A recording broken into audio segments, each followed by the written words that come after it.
NAACP,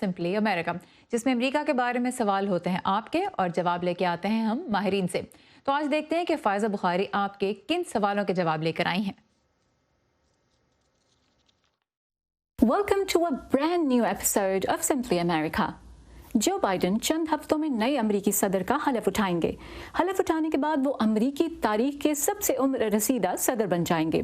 اگرچہ Joe Biden صحت کے لحاظ سے انتہائی چست دکھائی دیتے ہیں، تاہم ان کی عمر پر ان کے ناقدین اور یہاں امریکی میڈیا میں بھی کافی توجہ دی گئی۔ آج کے سمپلی امریکہ کا پہلا سوال کچھ اسی تناظر میں ہے۔ میرا یہ سوال ہے کہ جو اگر امریکی صدر اپنے ذمہ داریوں سے دستبردار ہو جاتے ہیں یا بالفرض نااہل ہو جاتے ہیں تو اس صورت میں کیا ہوگا پھر؟